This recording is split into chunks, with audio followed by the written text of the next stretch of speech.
Welcome to the Chuan podcast. My name is Isaac Kamens. This is a bi-weekly podcast where my friend Jess O'Brien and I discuss internal martial arts, Qigong, and meditation.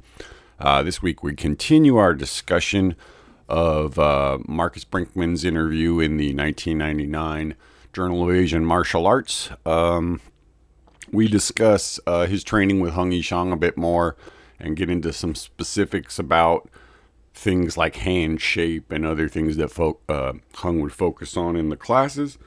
And then he talks a bit about the connection between Chuan and Xingyi's Chuan and Bagua single palm change and how they're essentially two different versions of the same thing.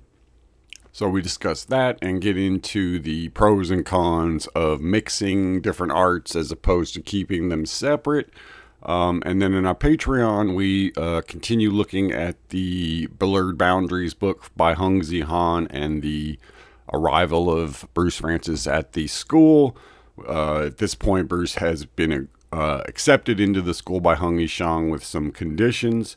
But then we sort of get into a discussion about strength versus skill in martial arts and the ways people sometimes will rationalize losing by saying something like, oh, you're just very strong, and kind of blow off somebody's skill level by saying that they're strong. So we get into that and the ways, people sort of cope with losing in martial arts. And again, if you want to join the Patreon, it's $5 a month for the basic level. You get the regular episode, a bonus episode, and it's all ad-free, as well as all of our interviews and things like that. So check it out. Hope you enjoy the episode. Thanks for listening, and take care of yourselves. Today, we're going to return to the story of Master Xiang of Taiwan, the Xingyi and Bagua and Tai Chi expert we've been talking about here in Season 4. Marcus Brinkman's interview from the Journal of Asian Martial Arts, Volume 8, Number 2 from 1999, has some really interesting information getting sort of into the specifics of Master Hong as a teacher. So Marcus says, Hong also paid particular attention to the nuances of the hand shape. And so the interviewer says, in what way? Hong became increasingly concerned with making minute corrections in hand shape. Many people are familiar with adjusting the tension between the thumb and the forefinger. This region is called the tiger's mouth and is considered a collection depot where the body's upper sea of qi may be accessed. He would occasionally palpate this area to evaluate the strength of a student or patient's pulmonary and respiratory function. Hong extended this theory to include tension between the thumb and the third, fourth, and fifth fingers as well. In this way, the E begins to spread evenly throughout the hand and promotes a thawing sensation throughout the forearm, shoulder, and gradually into the back. At this stage, the hand is better able to shape itself around the hollow of the middle of the palm, called the Lao Gong. The hand, like other bodily terrains, is seen to represent a microcosm of the body. Attention to the hand's shape can indirectly affect the structure of the body and clarity of the mind. So there's a lot there, but I thought that was interesting, the idea of working with each finger individually in the hand doing San Ti.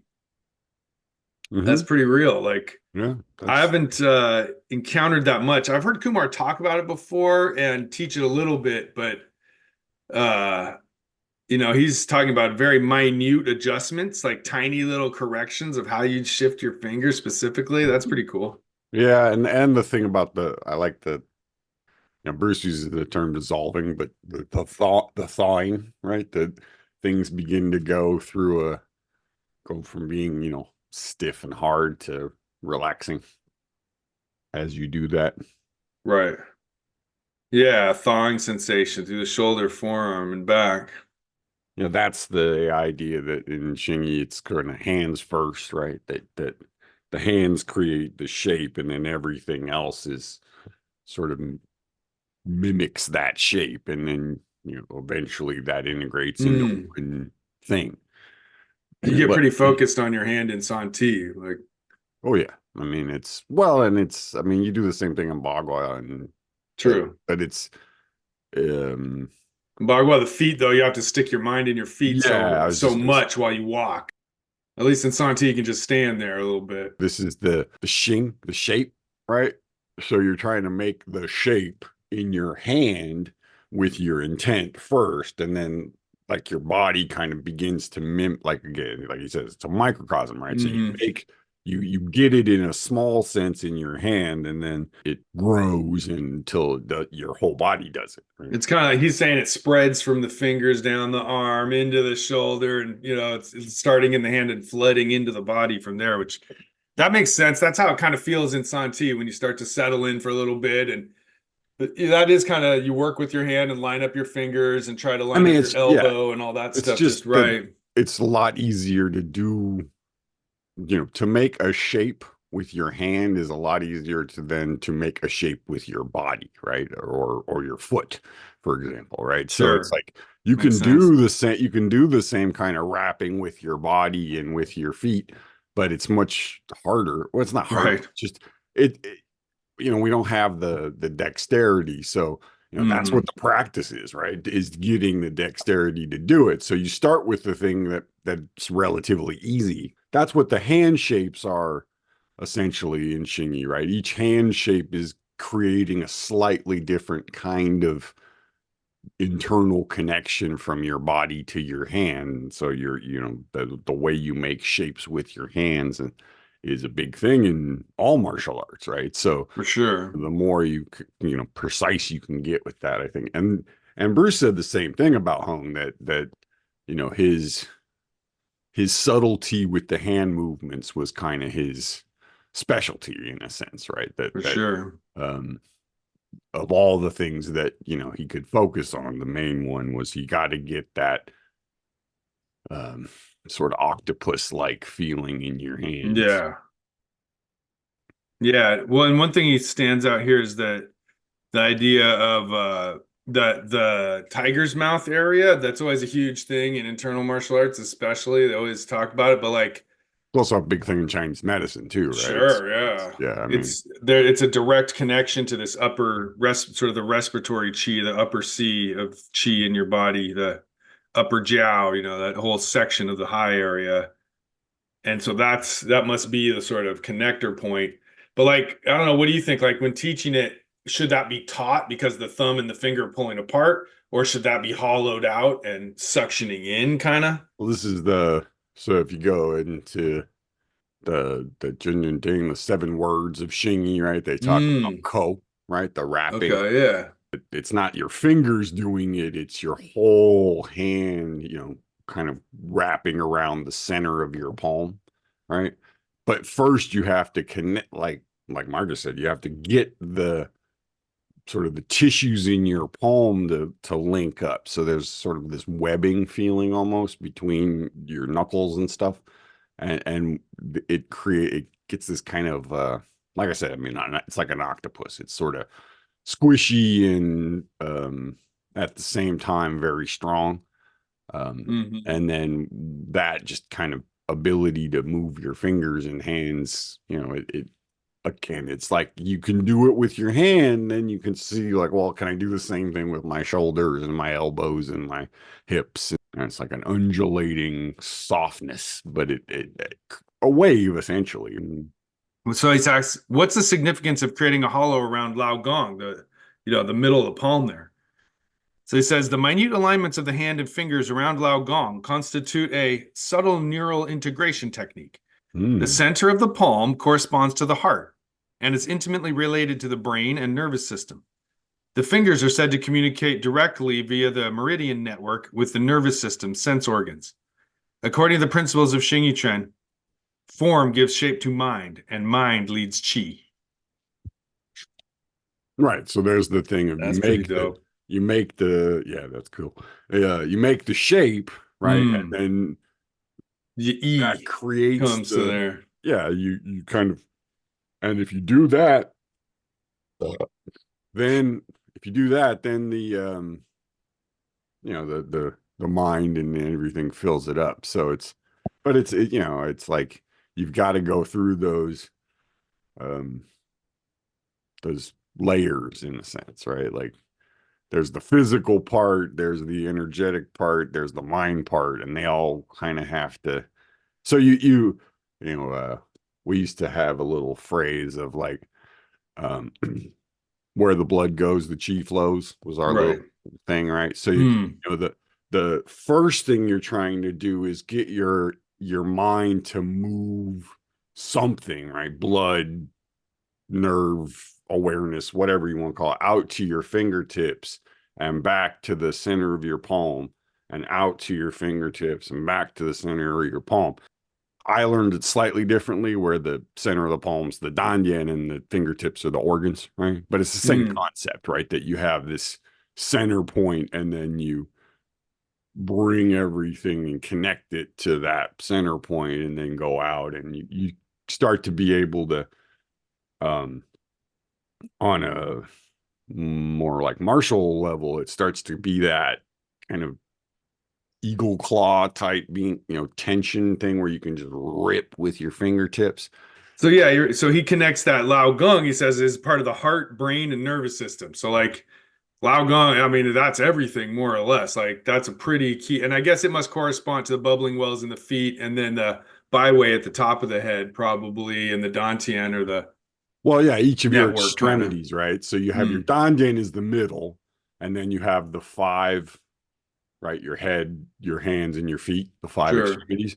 So you're again, the center point's gonna be right there. Yeah, the same sort of thing in your hand, right? You've got the center point, and then you've got five extremities.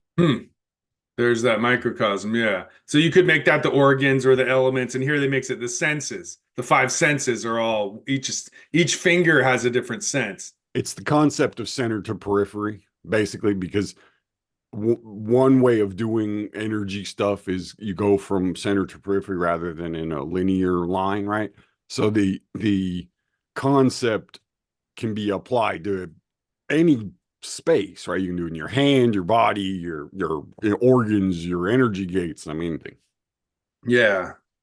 And those each specific finger, because whether it connects to an organ or not or whatever, like if you align them all perfect, just right, each one of them might have a defect. If you just do the hand as a whole, it's worth spending the time on each of those fingers and finding out how they connect and what moving them, experimenting with them, and use them in different ways. It's good for your hands, right? I mean, forget about what it does to the rest of your body. You just get your hands to be, you don't get carpal tunnel and things like that. Right.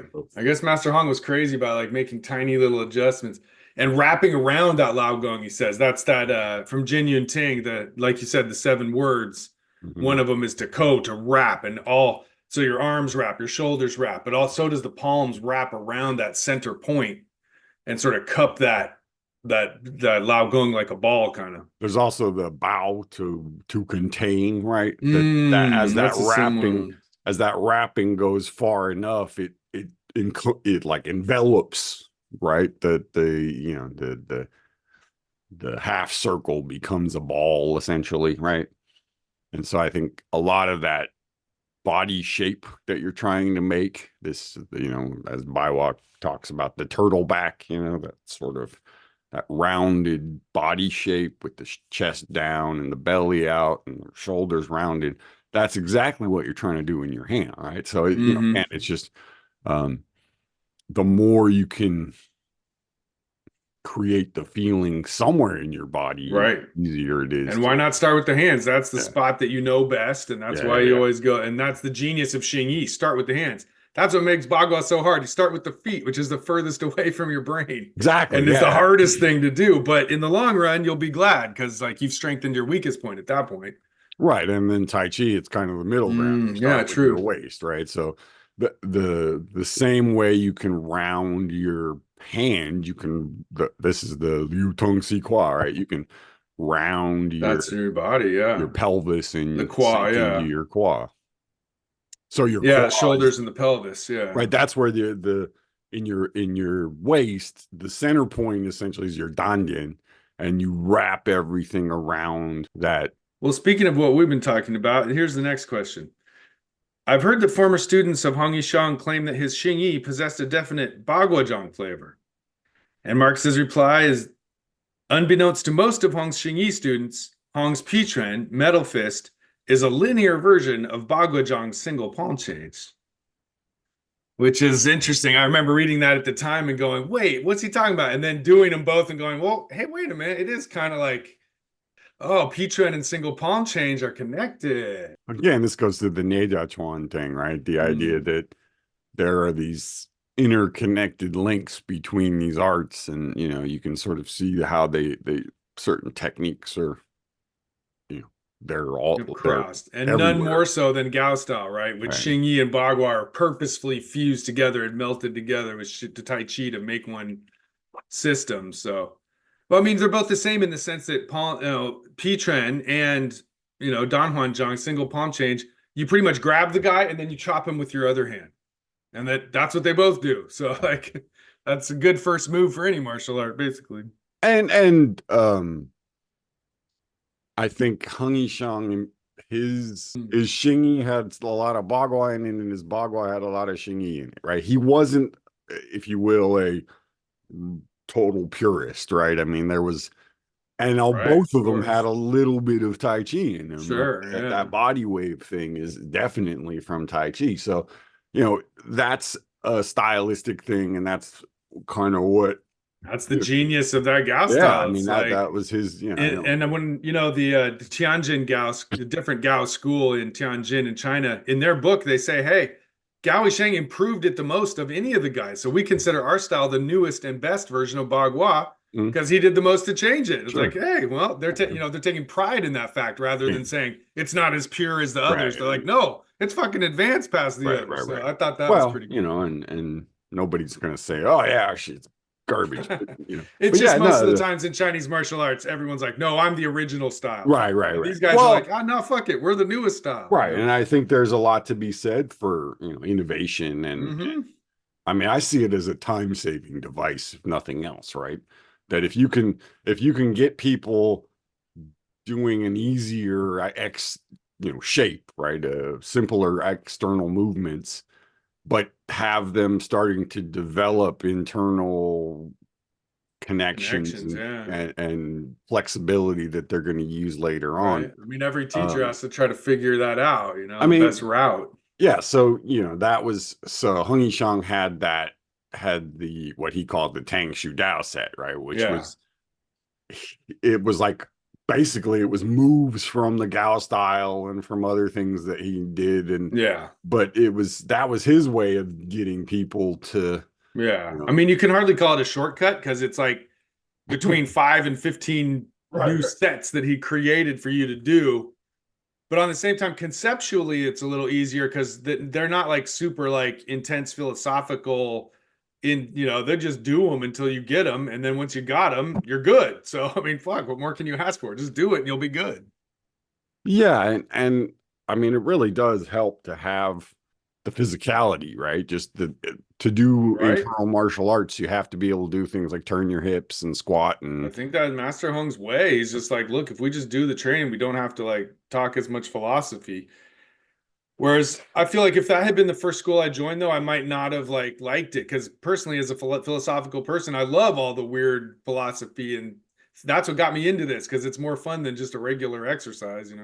well, yeah, and I think there's also a piece of how much if you will workout do you want to incorporate Hmm. into That your tank should be how workouts, no I mean joke. like you can spend 10 years 15 years doing Neigong and you'll get more doing that than but if you spend 5 years doing the Right. more external If you're stuff, only gonna have 3 or 4 years, might you're as well gonna do that stuff. well it's like it's about fighting, how Yeah. soon do you want to be able to Right, right, use right, it, right, right. right? And How if high you a priority is kicking some ass right this minute? right Because and that's what that Tang Shidao shit's for. Conditioning and then just raw arm to arm sparring. right in the power of internal martial arts, he quotes Hung as saying, I'm not going to teach you how to get chi, but I'll teach you how to use it, Right. right? That Application is the I'll teach you focus. how, if you know how to do internal stuff, I'll teach you how to whoop someone's ass with it. But I'm Right. not going to waste my time trying to teach you how to Right. do not waste, Right. but that wasn't Right. his focus. He was like, Right. you can go to Wang Jing or someone else and learn how to turn your hips and, how to Yeah. stand and how to do all that stuff. Sure. He was more Well, about let's get another down thing to, that stands out from that philosophy is like one of the things that Lotus you one time mentioned was the idea of first you do the Tang Shu Dao is meant to give you a basis that's easier to understand than quotes classical internal martial arts. So like you'd build this grade school level, but then you'd specialize and go into internal martial arts from there. Kumar took a similar philosophy in his original program, and like you learn Wu short form, Bagua single palm change, and Xingyi along with the 5 Negung sets, Xingyi Santi. So then you have this nice basis. Then you spread it. You pick one of the main internal martial arts to go into. Before that, when he was teaching in Denver, he taught the Tang Dao was the way, right? So I mean, yeah, it was later that that's before he created the Negung sets as they are, and made that his main focus. Yeah, but that was there's no question about it. Like it's as good a way to learn Bagua as any other, and I think it's perhaps better than a lot of others. I mean, it's a classic example of, pre-heaven versus post-heaven, right? Yeah. Do you want to work on the stuff that's going to be applicable to, beating someone's ass in the ring, or do you want to work on the stuff that's more about your, self-cultivation and that part of it? And right. There's different training, and he had a really nice kind of, it was complete. Let's put it that way. It makes the whole package, in my opinion. But you just need to have a certain repertoire, right? So like Hung had throws, he had kicks, he had punches, he had all that stuff built into the early training, so that by the time you got to doing things like classical, and Bagua, you weren't like afraid to, fall down or punch somebody or get punched. And admittedly, those classic moves look kind of odd. Like they're not what you'd see in a boxing ring, right? So like, might as well get the easy stuff out of the way and the stuff that makes sense. Then do the classical stuff, which is more counterintuitive and uses stuff that isn't instantly makes sense to you. Right. And if you take something like just a regular old straight punch, right, and then once you're good at that, you can kind of meld that into a bum train, essentially. Yeah. Like you can kind of, it helps people, it's a good learning aid for people who've not done martial arts before, right? Right. Whereas Pichen is the first move of Xingyi, but that's one of the harder ones, at least at first for me. I was just like, how am I supposed to hit somebody with this sort of circular motion it's not even a punch. You're just kind of like, but then over time you realize it's genius. It contains all these killer elements that are so useful, but it's not the easiest thing to learn right off the bat. That's for sure. I did the opposite approach. I did not learn this method of, learning to fight first and then learn. Yeah, I went into it and we did some applications, but the first year almost was just, standing in somebody learning how to do Pichen.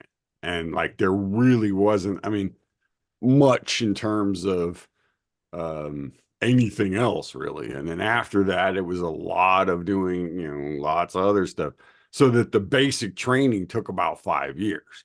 And I think most people don't have that kind of time. So, that's problematic, but just, it was a commitment to do it. But then at the end of that, then he taught some stuff that was much more like, scrappy and how to use it. And I think that stuff like the Eight Drunken Immortals and Yueja Sancho, those were about, okay, now you've got some, right.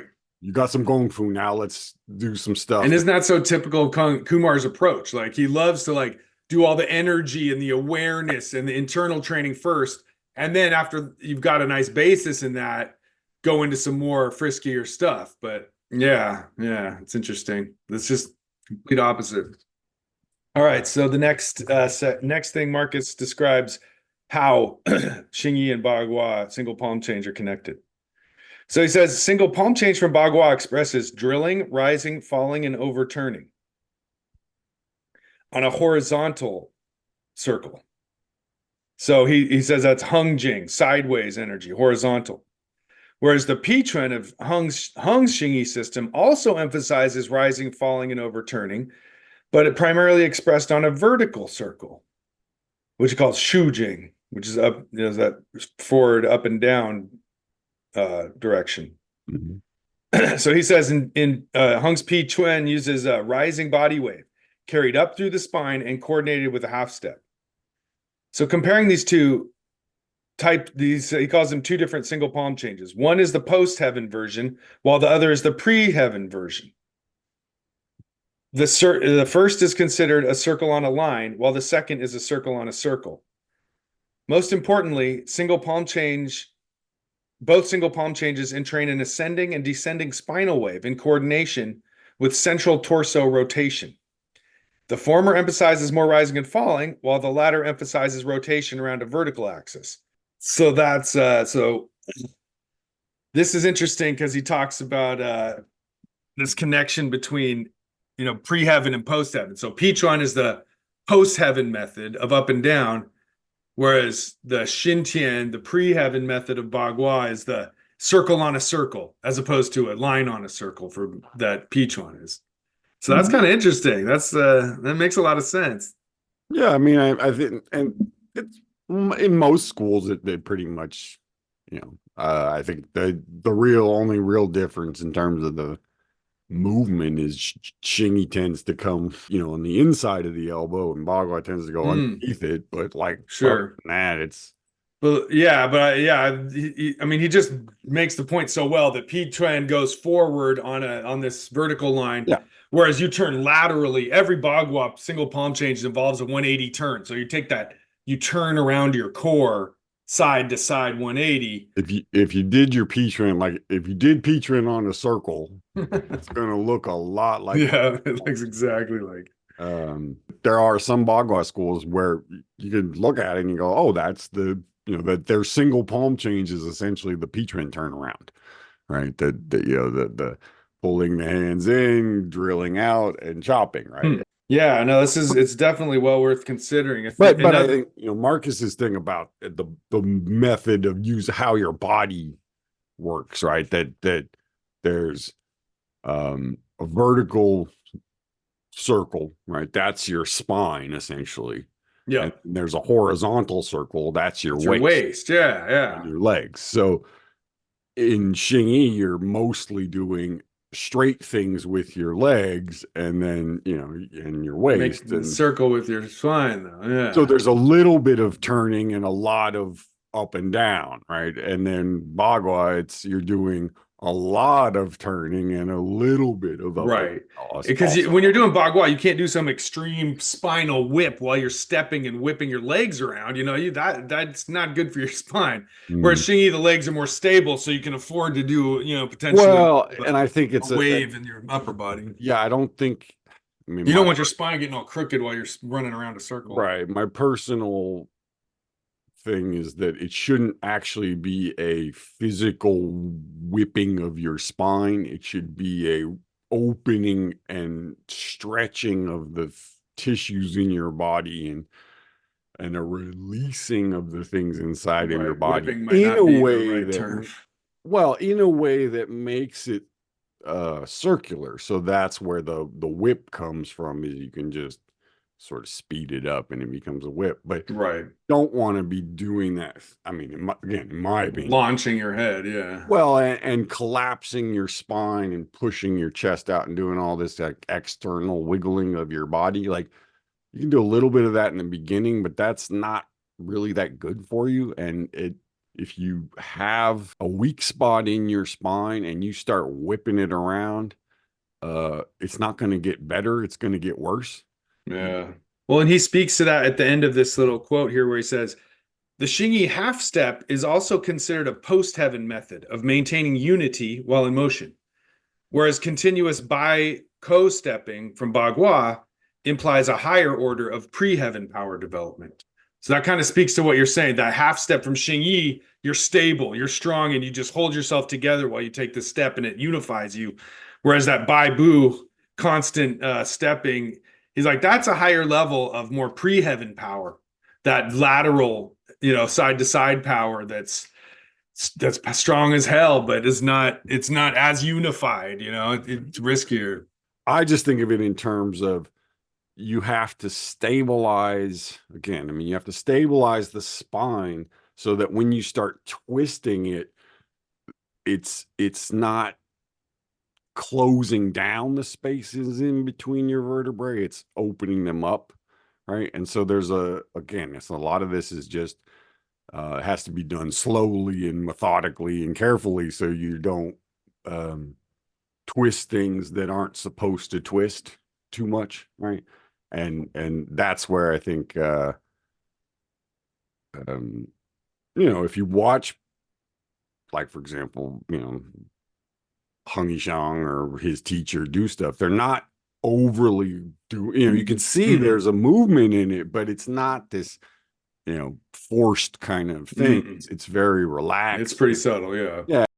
So we're going to turn back to the story of the Western fanatic of the martial arts, as described in Blurred Boundaries by Hong Zihan, which is the story of Mr. K that we've been going through on our Patreon episode. So check those out if you want more details. So after our last episode ended in chapter 88, here's chapter 89, begins with this. From that day on, Mr. K entered Hung Yixiang's Daoguan martial gym to receive internal martial arts training. Under normal circumstances, new students would start off with the 4 sets. These basic skills were courses tailored specifically for U.S. military who fought in the Vietnam War. The purpose was to enable them to learn the most basic and practical offensive and defensive techniques in the shortest period of time, increasing their chances of survival on the battlefield. And those are the Tang Shu Dao sets that we've been talking about, that Master Hong created to give you the most quickest way of getting some internal skills together. So we'll take the story on from there. So switch on over to the Patreon and we'll get into this story of learning the internal martial arts at the gym of Hung Yixiang.